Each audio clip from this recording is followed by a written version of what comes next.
Buenas tardes, compañeros y maestros. Nosotros del equipo 8 les vamos a hablar acerca de las enfermedades por autoinmunidad. El equipo está formado por Vaquero Santiago Carleibel, Vergara Roa Jesús y González Sánchez Fernanda. Aquí estoy yo. Bueno, yo les voy a hablar acerca de las enfermedades causadas por anticuerpos. El anticuerpo va dirigido a antígenos diana que están en la superficie celular o en un componente tisular. Las enfermedades se dan cuando una célula es seleccionada para fagocitosis.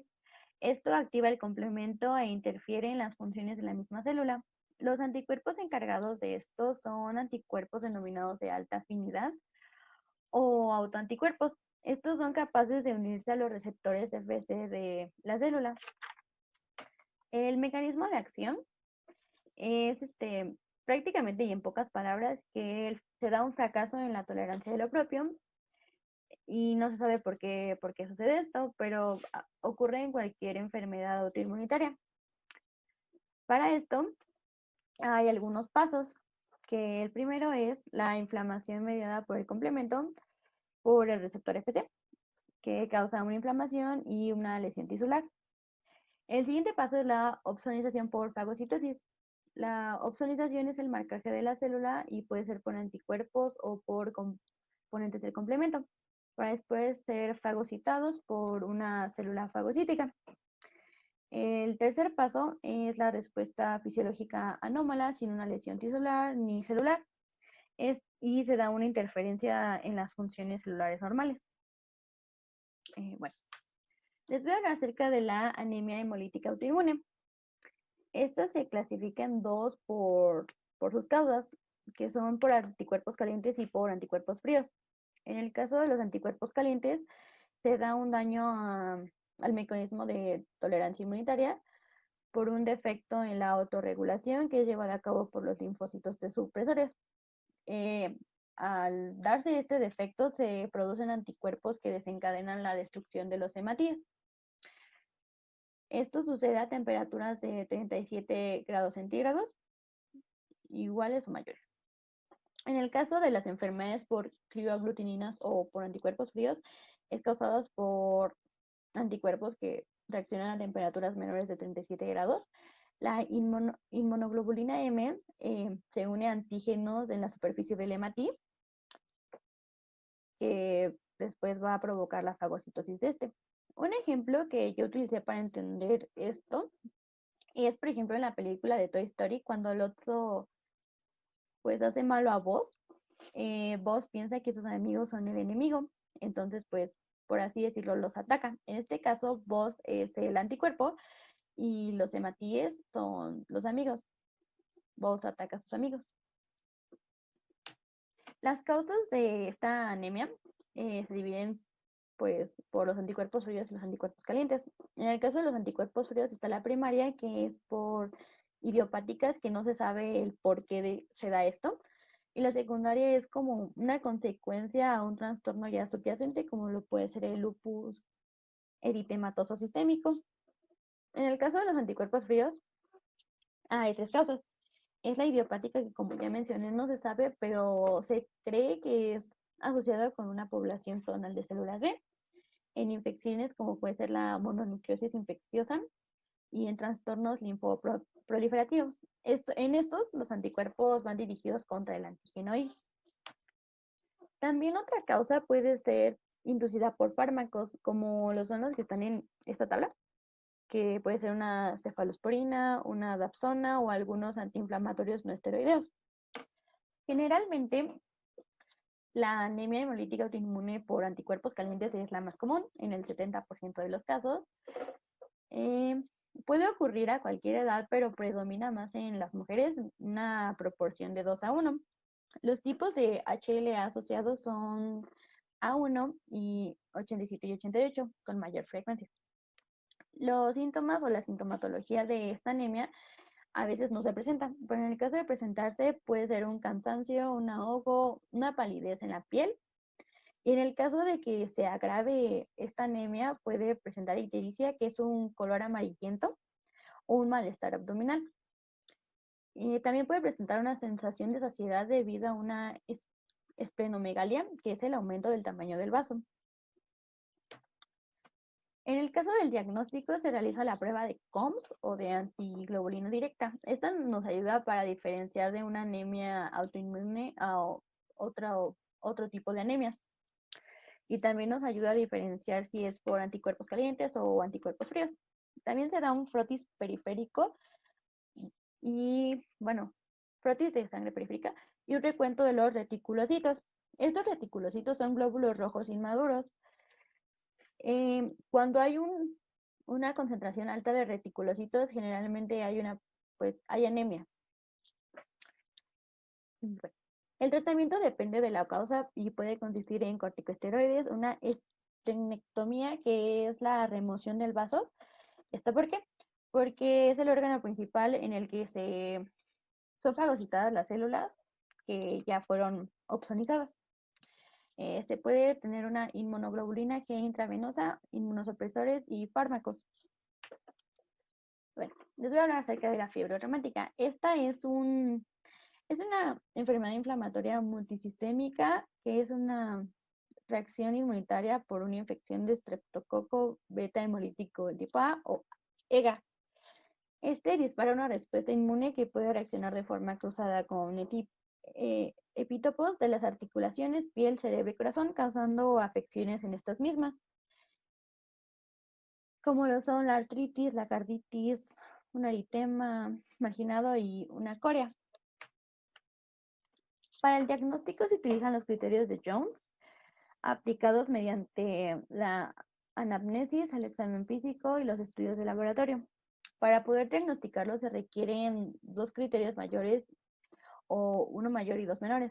Los mayores son la carditis, la artritis, los nódulos subcutáneos, la corea de Sydenham. Esta es una afección neurológica que consiste en el movimiento involuntario de los miembros, un eritema marginado. En los menores está la fiebre, las artralgias, la fiebre reumática previa, una carditis reumática previa, una BCG o PCR alto.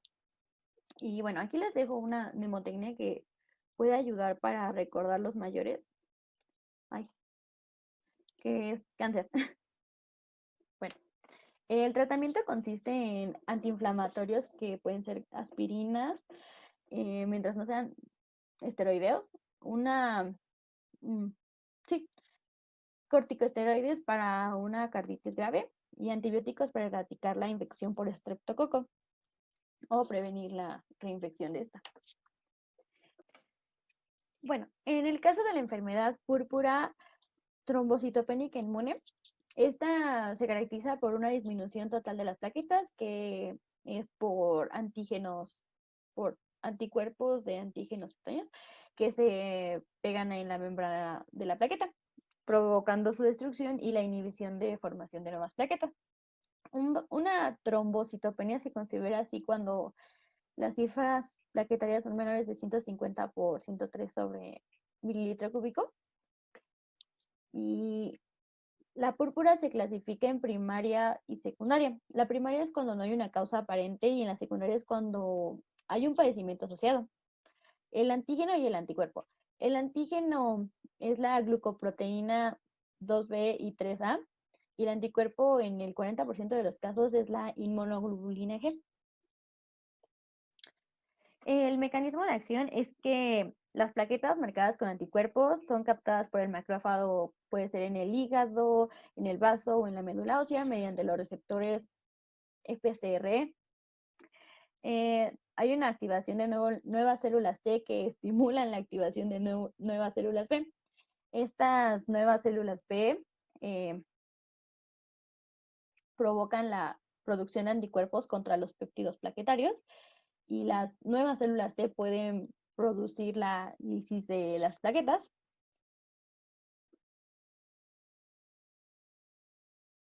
Bloquean la trombopoiesis causando un desequilibrio entre la...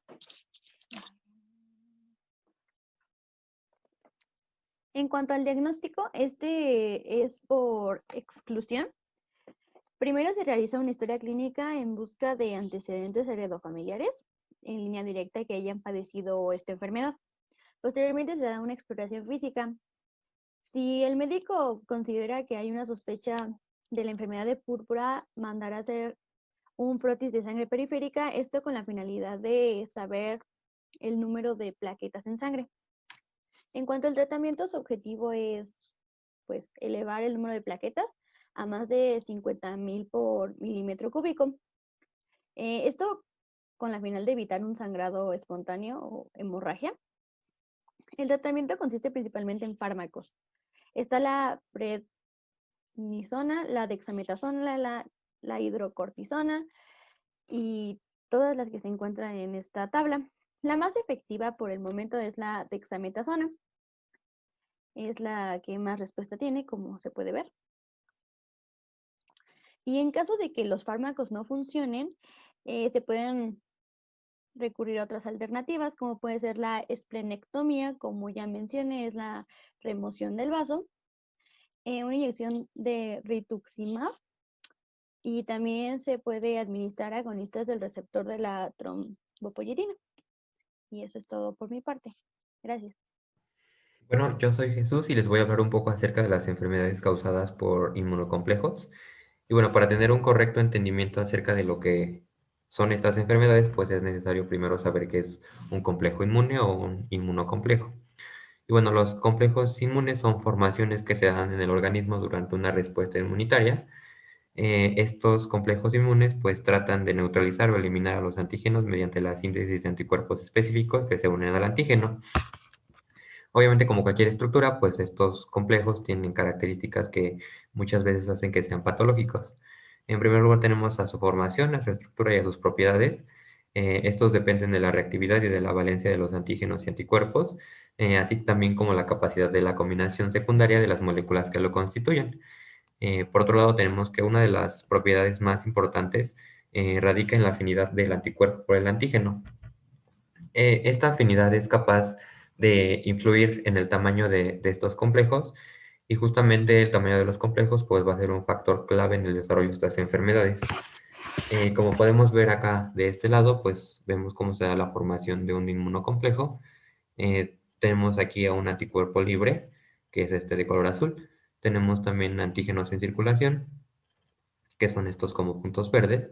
Y pues acá posteriormente tenemos cómo ya se da la formación de un complejo antígeno-anticuerpo. Es importante mencionar también que pues este proceso se lleva dentro del endotelio. Bueno, los inmunocomplejos que causan enfermedades pueden componerse de anticuerpos unidos a antígenos propios o antígenos extraños. Las características anatomopatológicas de las enfermedades causadas por los inmunocomplejos reflejan únicamente el lugar de depósito de estos mismos. Es decir, en este caso vamos a dejar a un lado de dónde proviene este inmunocomplejo, nos vamos a centrar más en dónde se deposita. Es por ello que las enfermedades mediadas por estos complejos pues tienden a ser sistémicas y muy invasivas. Eh, a esto me refiero a que tienden a afectar a múltiples tejidos y órganos, aunque algunos son principalmente sensibles, como se los pongo aquí, los riñones y las articulaciones. Bueno, aquí les puse cómo se da una lesión tisular mediada por los inmunocomplejos. Podemos ver aquí cómo se da ya la formación, o bueno, cómo ya tenemos formado a un inmunocomplejo en la circulación, y podemos ver cómo se va precipitando al lugar donde se va a depositar. Posteriormente tenemos al reclutamiento y activación de células inflamatorias del complemento. Y acá de este lado ya podemos ver cómo tenemos una vasculitis, que básicamente se refiere a la inflamación de los vasos sanguíneos. Y bueno, durante la respuesta inmunitaria comúnmente se da la formación de estos complejos, pero empieza a tornarse de una manera patológica cuando se da de manera excesiva, no se eliminan lo suficiente y se depositan en los tejidos. Y también es importante mencionar que la cantidad de inmunocomplejos depositados en los tejidos está determinada por la naturaleza de los complejos y las características de los vasos sanguíneos. Como se los mencioné hace ratito, pues el tamaño es un factor importante para el desarrollo de estas enfermedades. Podemos aquí ver que los complejos inmunitarios pequeños no se fagocitan a menudo y por ende tienden a depositarse en los vasos sanguíneos y causar lesiones o estas enfermedades. Luego tenemos a los complejos inmunitarios de mayor tamaño. que estos, al contrario de los primeros, pues tienden a fagocitarse de manera habitual, sin tener el poder de causar ningún daño tisular o ningún tipo de daño.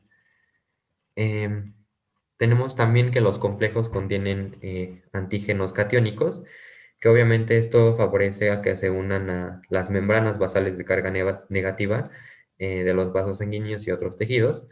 Em, Estos complejos, que justamente son de tamaño pequeño, son los que causan las lesiones tisulares intensas y duraderas.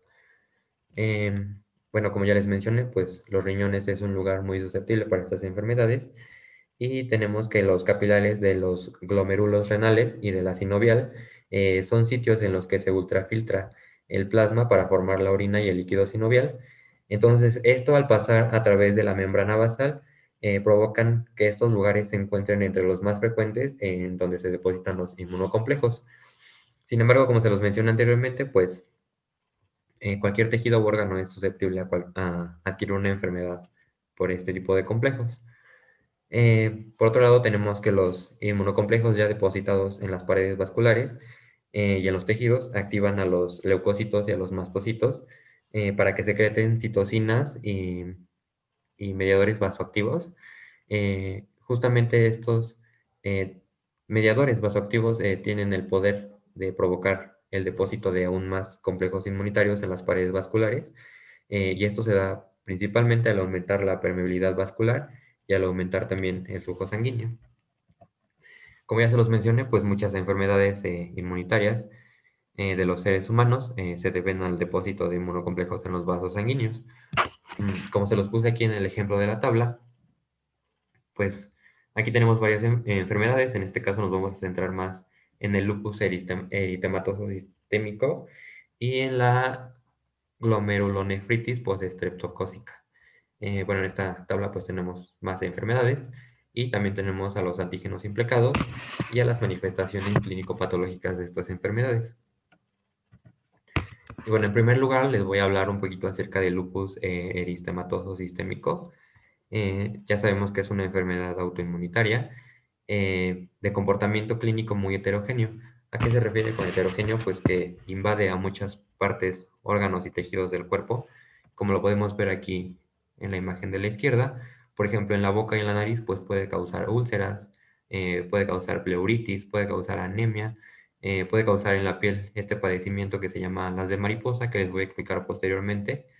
Y pues así, en todo el cuerpo puede causar diversos padecimientos.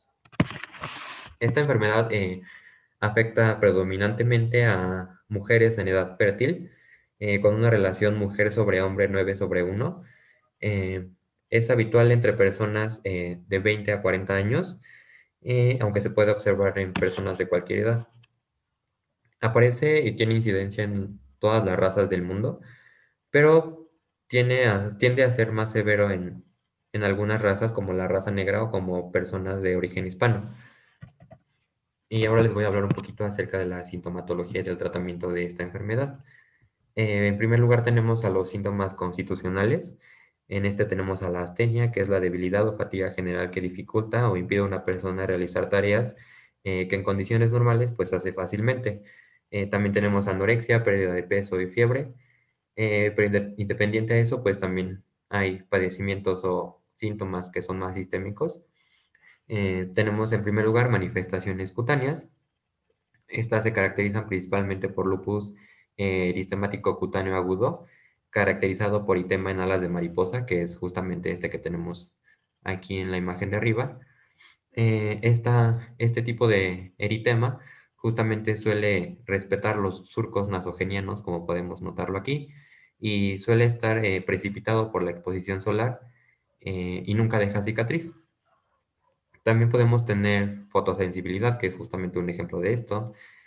También podemos tener aftas orales, nódulos subcutáneos y alopecia. Mm, Posteriormente tenemos manifestaciones del aparato locomotor o manifestaciones locomotoras. Y las principales de esto, pues tenemos que se producen roturas en los tendones, especialmente en los tendones rotulianos, aquileos y extensores de las manos. Puede presentarse también artalgias, que es dolor de huesos y articulaciones, o poliartritis, que es la inflamación de varias articulaciones al mismo tiempo. Después tenemos a las manifestaciones cardíacas. La principal dentro de este rubro pues es la pericarditis, que es básicamente la inflamación del pericardio. También puede estar acompañada de dolor precordial, eh, roce pericardio, y muchas veces puede llegar a ocasionar taponamiento cardíaco, que se refiere al acumulamiento de líquido en el pericardio. Por último tenemos a las manifestaciones hematológicas, y la más común dentro de este rubro pues es la anemia, que es la insuficiencia de glóbulos rojos sanos en sangre circulante, y la trombopenia autoinmune, que es el bajo nivel de plaquetas en la sangre. Y bueno, el diagnóstico de esta enfermedad pues es un tanto difícil. Se basa básicamente en los síntomas que cuenta el paciente que les acabo de explicar, en la exploración física y en la exploración analítica. La exploración analítica pues es un análisis de sangre, donde es frecuente que el número de leucocitos y linfocitos y plaquetas también esté más bajo de lo normal. También hay presencia de autoanticuerpos más específicos del lupus, como los llamados anticuerpos anti-DNA o anti-SM, cuya presencia pues obviamente nos permite determinar si justamente el paciente tiene pues este padecimiento. Y bueno, el tratamiento se basa en glucocorticoides, que este medicamento se une a un receptor intracelular para posteriormente ingresar al núcleo, y ya estando en el núcleo pues reprime la expresión de genes que participan en la respuesta inflamatoria. También tenemos la intervención de medicamentos antiinflamatorios e inmunosupresores, y el objetivo de este tratamiento pues es únicamente alcanzar la remisión, que es la ausencia de actividad clínica percibida, o por lo menos llevar al paciente la actividad mínima posible, o sea que sus síntomas no sean tan fuertes. Posteriormente tenemos a la glomerulonefritis aguda postestreptocócica, que aparece en casos muy raros después de una infección por estreptococos, y se debe pues básicamente al depósito de complejos de antígenos de estreptococos y anticuerpos en los riñones. Se ha notado muchas veces que no se detectan inmunocomplejos en circulación durante esta enfermedad, lo que ha llevado a pensar que pues primero se plantan los antígenos en el riñón y los complejos se forman ahí de forma local. Es decir, los complejos no se introducen como tal, sino que una vez que los anticuerpos y antígenos están en el riñón, pues se da la formación de los complejos de manera local. Esta enfermedad pues es una enfermedad propia de la edad infantojuvenil, siendo los niños entre los 4 y los 14 años los más frecuentes afectados. Bueno, en este tipo de enfermedad se ve involucrada la inmunidad humoral y la inmunidad celular. eh, y la respuesta inmunitaria durante esta enfermedad pues activa distintos procesos biológicos, como es el complemento, el reclutamiento de leucocitos, la liberación de factores de crecimiento y citocinas, que como ya les mencioné hace rato, pues producen la inflamación y demás daños. Y bueno, esta enfermedad se da principalmente por la alteración de antígenos renales normales. Eh, Obviamente esto desencadena una reactividad autoinmune. Em, Aquí tenemos un daño glomerular, que es básicamente dentro del riñón. En primer lugar tenemos a un daño mesangial, perdón, que básicamente está directamente relacionado hacia las células mesageniales del músculo liso del riñón. También tenemos a un daño endocapilar, que es el acumulamiento de las células inflamatorias circulantes. Y por último tenemos a un daño epitelial, que básicamente es el productor de la inflamación. Y bueno, el diagnóstico de este pues igual conlleva muchos procesos, pero primero tenemos que checar que el paciente pues haya tenido un cuadro clínico de síndrome nefrítico agudo, que básicamente es la inflamación del riñón. También debe presentar hematuria glomerular, que es orina de color café o orina anormal, perdón. También puede tener proteinuria, que es el exceso de evacuación de proteínas por la orina. También debe estar acompañado por hipertensión arterial, em, sin ninguna causa específica. Y también oliguria, que es la disminución anormal del volumen de la orina. Muchas veces también se puede presentar en este padecimiento pues insuficiencia renal aguda. Em, Obviamente tiene que haber un antecedente de infección por estreptococos. Esta infección puede ser a nivel faringe o a nivel cutáneo. Regularmente, después de una infección de faringe, pues suele aparecer esta enfermedad de 1 a 2 semanas tras la infección, y en una infección cutánea de 4 a 6 semanas después. La sintomatología puede ser similar. Tenemos principalmente a la hematuria, que es sangre en la orina. Tenemos proteinuria, que es la pérdida significativa de proteínas en la orina. También tenemos nefritis, que es la inflamación de los riñones. Esta nefritis puede llevar consigo una complicación sintomática como es la insuficiencia renal. Y bueno, para el tratamiento pues es totalmente sintomático. Se tienen que hacer modificaciones dietéticas, perdón. Muchas veces también se tiene que recurrir a una diálisis y también se utilizan antibióticos.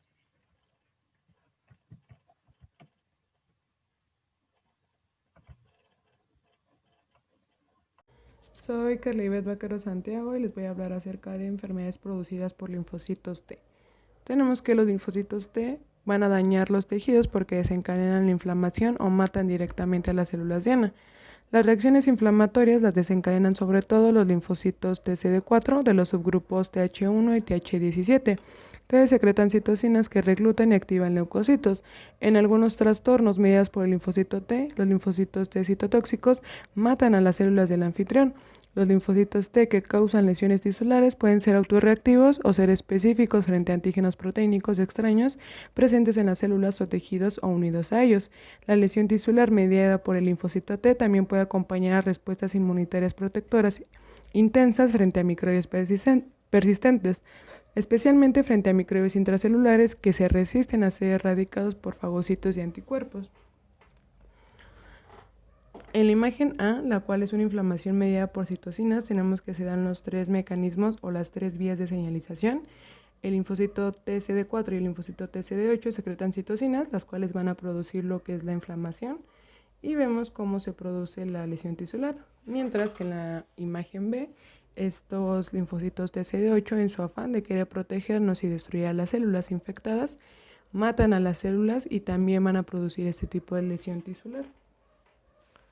En cuanto a las enfermedades causadas por la inflamación mediada por citocinas, tenemos que en la inflamación inmunitaria, los linfocitos Th1 y Th17 secretan citocinas que reclutan y activan a los leucocitos.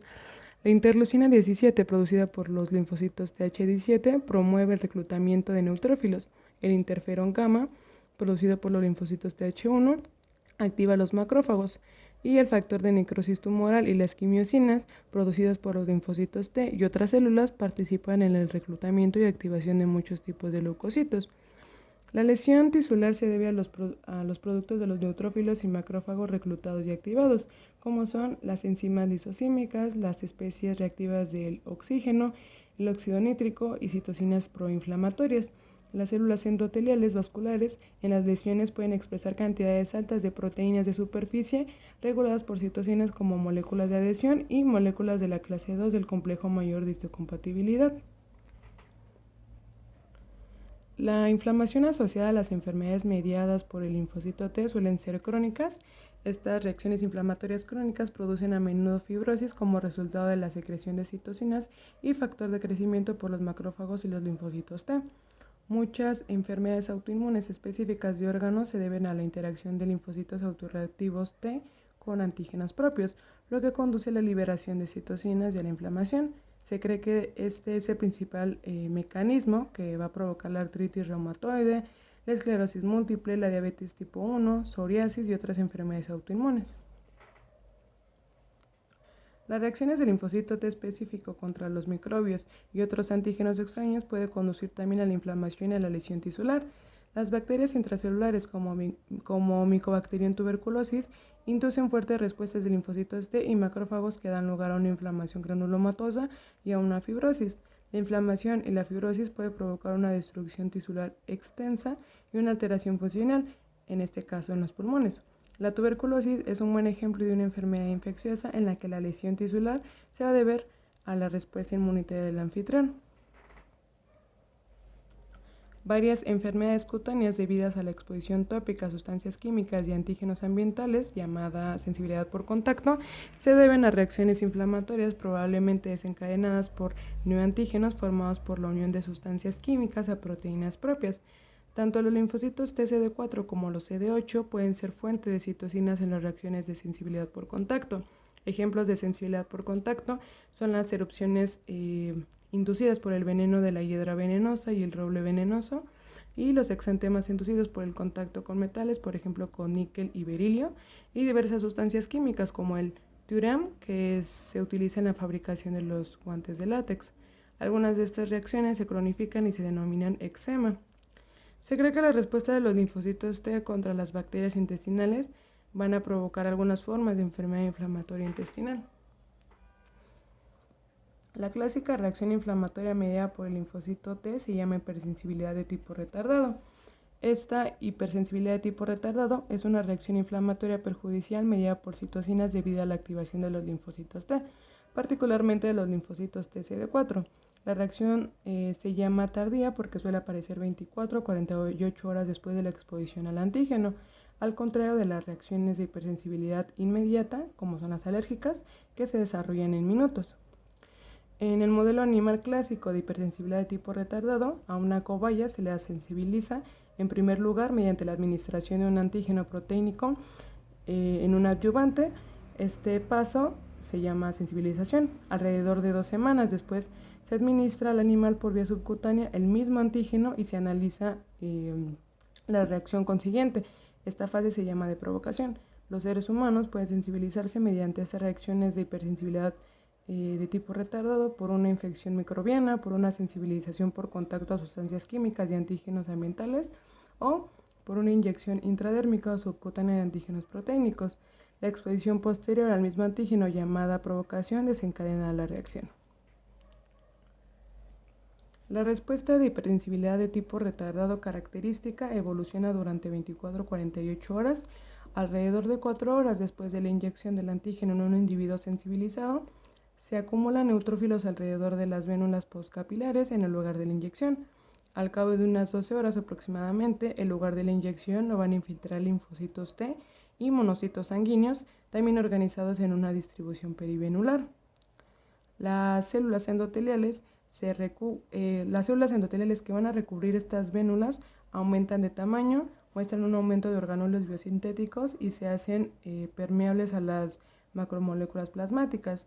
El fibrinógeno se escapa de los vasos sanguíneos hacia los tejidos que lo rodean, donde se convierte en fibrina. El depósito de fibrina, el edema y la acumulación de linfocitos T y monocitos dentro del espacio del tejido extravascular que hay alrededor del lugar de inyección hace que el tejido se vuelva tumefacto y adquiera firmeza, es decir, se indure. La induración, una característica diagnóstica de la hipersensibilidad de tipo retardado, es detectable al cabo de unas 18 horas de la inyección del antígeno y es máxima a las 24 a 48 horas. En la práctica clínica, la pérdida de las respuestas de hipersensibilidad de tipo retardado a antígenos presentes de forma ubicua es una indicación de una deficiencia en la función de los linfocitos T, una situación llamada anergia. Las reacciones de hipersensibilidad de tipo retardado crónicas aparecen si una respuesta Th1 a una infección activa los macrófagos, pero no se pueden eliminar los microbios fagocitados. Si los microbios se localizan en una pequeña zona, la reacción produce nódulos de tejido inflamatorio llamados granulomas, como se puede ver en la imagen A. La hipersensibilidad de tipo retardado crónica, ejemplificada por la inflamación granulomatosa, se debe a señales citocínicas prolongadas, como podemos ver en la imagen B.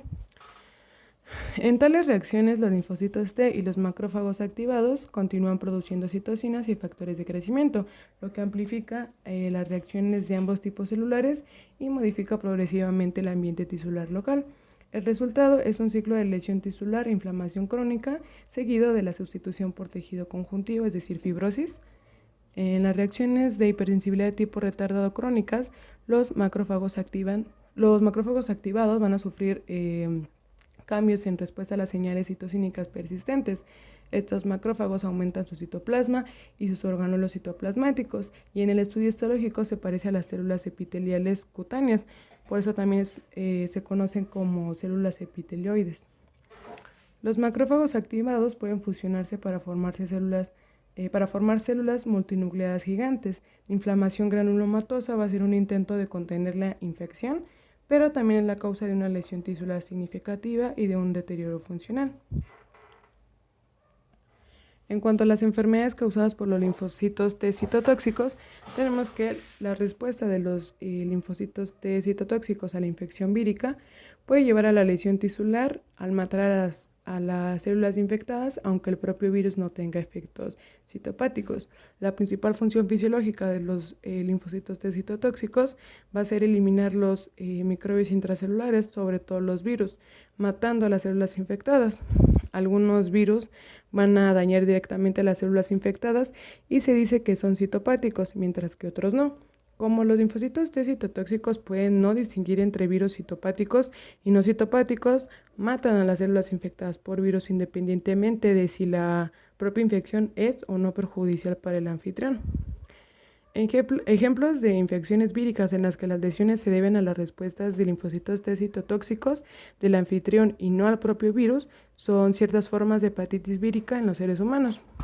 Los linfocitos T citotóxicos pueden contribuir a la lesión tisular en los trastornos autoinmunes causados sobre todo por los linfocitos TCD4, como la diabetes tipo 1, en la que se destruyen las células beta productoras de insulina en los islotes pancreáticos. Y bueno, aquí les coloqué una tabla donde vienen las enfermedades mediadas por el linfocito T, y como vemos son artritis reumatoide, esclerosis múltiple, diabetes mellitus tipo 1, enfermedad inflamatoria intestinal y psoriasis. En esta tabla viene la enfermedad, la especificidad de los linfocitos T patogénicos y los principales mecanismos de lesión tisular para que la revisen. Para esta sesión únicamente hablaré específicamente de la diabetes mellitus tipo 1 y de la enfermedad inflamatoria intestinal. Comenzando con la diabetes mellitus tipo 1, tenemos que antes era llamada diabetes mellitus insulinodependiente, y tenemos que es una enfermedad metabólica multisistémica debido a la alteración en la producción de insulina. Suele empezar a los 11 a 12 años y tenemos que la incidencia de la enfermedad parece estar aumentada en Norteamérica y Europa. La enfermedad se caracteriza por hiperglucemia y cetoacidosis. Las complicaciones crónicas de la diabetes tipo 1 son la aterosclerosis progresiva de las arterias, que puede conducir a una necrosis isquémica de las extremidades y de los órganos internos, y una obstrucción microvascular que daña la retina, los glomérulos renales y los nervios periféricos. Estos pacientes tienen una deficiencia de insulina debido a una destrucción inmunitaria de las células beta productoras de insulina de los islotes de Langerhans en el páncreas, y es necesario un tratamiento sustitutivo hormonal continuo. Suele haber un largo retraso de muchos años entre el inicio de la autoinmunidad y la enfermedad clínica manifiesta, porque se deben destruir 90% o más de los islotes para que se observen manifestaciones clínicas.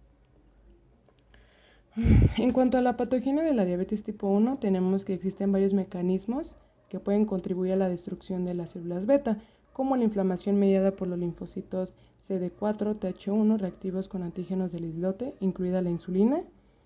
También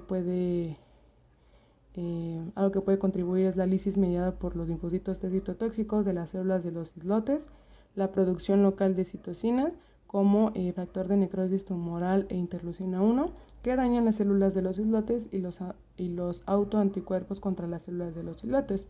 En los pocos casos en los que se han examinado las lesiones pancreáticas en los primeros estadios de la enfermedad, los islotes muestran una necrosis celular y una infiltración de linfocitos TCD4 y CD8.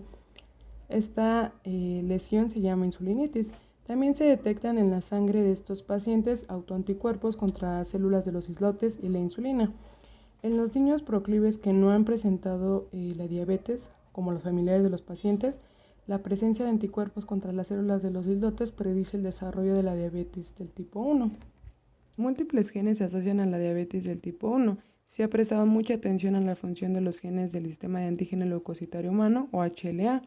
Entre el 90 y el 95% de los sujetos de raza caucásica con diabetes del tipo 1 tienen el HLA-DR3, el DR4 o ambos, al contrario que alrededor del 40% de los sujetos normales y el 40 al 50% de los pacientes son heterocigotos de R3-DR4, al contrario que el 5% de los sujetos normales. Varios genes diferentes a los del HLA también contribuyen a la enfermedad.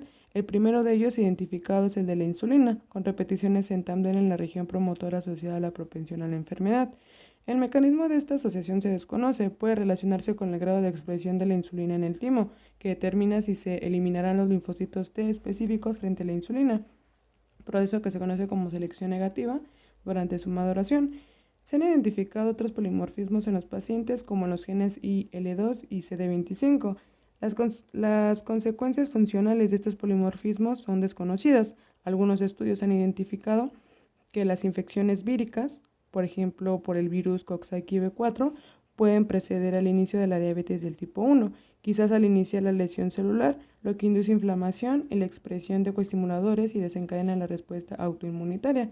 Sin embargo, los datos epidemiológicos indican que las infecciones repetidas protegen contra la diabetes del tipo 1. De hecho, se ha propuesto que una de las razones de la mayor incidencia de diabetes del tipo 1 en los países desarrollados es el control de las enfermedades infecciosas. En cuanto a los nuevos tratamientos para la diabetes del tipo 1, tenemos que las estrategias terapéuticas nuevas de mayor interés para la diabetes del tipo 1 se centran en la inducción de tolerancia con péptidos diabetógenos procedentes de antígenos del islote, como la insulina, o la generación o administración de linfocitos T reguladores a los pacientes. Estos ensayos clínicos están en sus primeras fases. En cuanto a la enfermedad inflamatoria intestinal, tenemos que es un grupo heterogéneo de trastornos caracterizados por una inflamación crónica que remite en el intestino delgado o grueso, debido probablemente a respuestas mal reguladas frente a bacterias comensales. Los dos principales tipos de enfermedad inflamatoria intestinal son la enfermedad de Crohn, que puede afectar a todo el espesor de la pared intestinal en cualquier parte del tubo digestivo, pero suele serlo en la porción terminal del ileón, y la colitis ulcerosa, que se limita a la mucosa del colon. Los síntomas son el dolor abdominal, los vómitos, diarrea y pérdida de peso. Los tratamientos consisten en varios fármacos antiinflamatorios como la sulfasalazina, los corticosteroides, los antagonistas del factor de necrosis tumoral y los antimetabolitos. Aunque la causa de la enfermedad de Crohn y de la colitis ulcerosa no se conoce, varios tipos de pruebas indican que estos trastornos son el resultado de defectos en la regulación de las respuestas inmunitarias a microorganismos comensales en el intestino en un individuo con una predisposición genética. Tenemos que varias alteraciones inmunitarias pueden contribuir al desarrollo de la enfermedad inflamatoria intestinal, como puede ser defectos en la inmunidad innata a los comensales intestinales, respuestas anómalas de TH17 y TH1, función defectuosa de los linfocitos T reguladores, y tenemos que los polimorfismos de los genes que se asocian a la macroautofagia y la respuesta de estrés a las proteínas sin plegar del retículo endoplásmico son factores de riesgo de la enfermedad inflamatoria intestinal. Y bueno, aquí colocamos nuestras referencias y eso sería todo. Muchas gracias por su atención.